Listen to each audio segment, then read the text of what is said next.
I'm Brittany Lewis with Forbes Breaking News. In remarks on the Senate floor last week, Senator Tom Carper spoke in support of a nominee to serve as judge in the U.S. District Court for the District of Delaware. The Delaware Democrat called the nominee, Greg Williams, an exceptional nominee who has, quote, the credentials and the temperament to serve the court. Take a listen to more of his remarks here. The senator from Delaware. Are we in a quorum call? The Senate is. I ask unanimous consent that the quorum call be vitiated. Without objection. Thank you, Mr. President. Today I have the honor to rise in support of Greg Williams to serve as a judge in the U.S. District Court for the District of Delaware, one of the busiest and we believe most important district courts in our nation.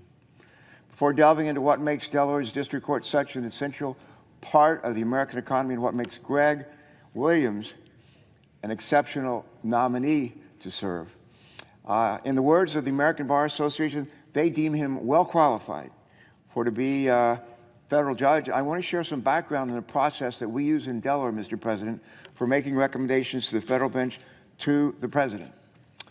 A few years ago, my friend and I call my wingman, Senator Chris Coons, and I had the opportunity to make recommendations to the White House for 2 vacancies on the same court.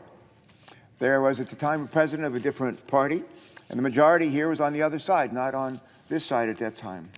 Our process was simple then and was straightforward, borrowed heavily from the process that I used while serving as governor of Delaware for 8 years. Throughout those 8 years, when I was privileged to serve as governor, we relied on a judicial nominating commission and charged them with a simple task. Basically, this was it. Find the most qualified individuals, regardless of political party, make recommendations to the governor for appointments to Delaware's many important state courts, including our state Supreme Court and the Court of Chancery. We used a similar process for federal district court vacancies. This process served Delaware well during those 8 years, and I believe that the process that Senator Coons and I use now serves our nation well, too, regardless of which political party controls the White House or the Senate.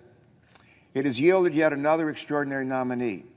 That nominee is Greg Williams, a partner at Fox Rothschild, former president of the Delaware State Bar Association, and President Biden's nominee to serve as the next judge on the U.S. District Court for Delaware. But Greg is more than a lawyer, much more. He is a father, a husband, a son, and a brother. In fact, he is the youngest brother in his family of 5 with 4 older sisters. And I know they helped to keep him on the straight and narrow, much like my older sister did with me. Greg has been married to his high school sweetheart, Tarina, for 27 years. Together, they've raised 2 children in Delaware that any one of us would be proud to call our own. A Villanova Law School graduate, Greg has worked at one of the top law firms in the nation, Fox Rothschild, for the past 28 years.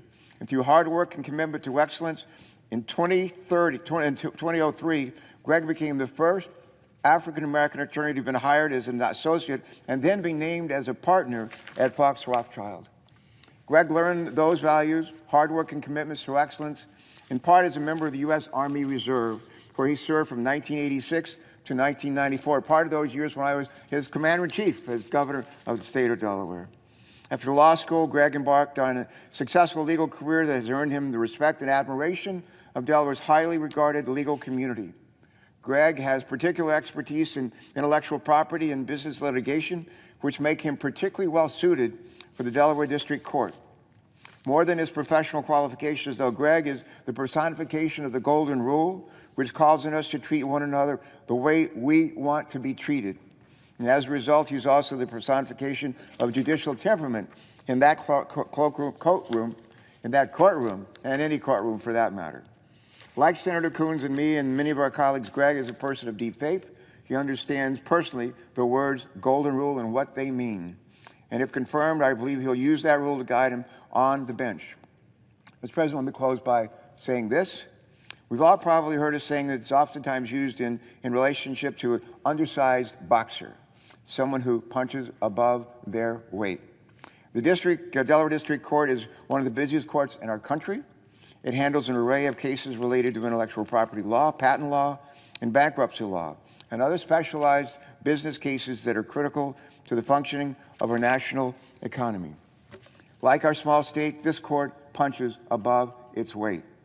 And our nominee, Greg Williams, not only has the credentials and the temperament, but the strong work ethic that are necessary for this court to continue to function as one of the most important district courts in our land.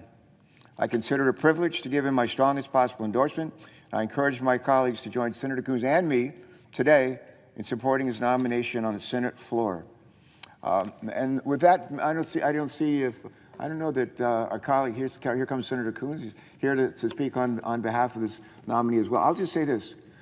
We have judicial nominees become before us, not every day, but often in this body. In some cases, the folks who are from the state where that nominee hails, they know them, have at least a passing knowledge of them, and have maybe met them. We've known Greg Williams for almost a quarter of a century. He is not just one of the finest lawyers in our state, he's one of the finest human beings in our state. It is an honor for me to join Senator Coons in putting his name, suggesting his name to the President of this country. We're grateful to the President for actually submitting that name now to the United States Senate for our consideration. And with that, Mr. President, I'm going to yield the floor. I see we have Senator Cassidy's here. I don't know if he has the opportunity to. No, he's going to wait for a while on that. I'm going to just stop right here. Senator Coons, stop just briefly. I think he's going to be right back on the floor, and hopefully he'll be able to pick up right where I left. I'll do the handoff to my colleague from Delaware. Mr. President, thank you so much. Thank you.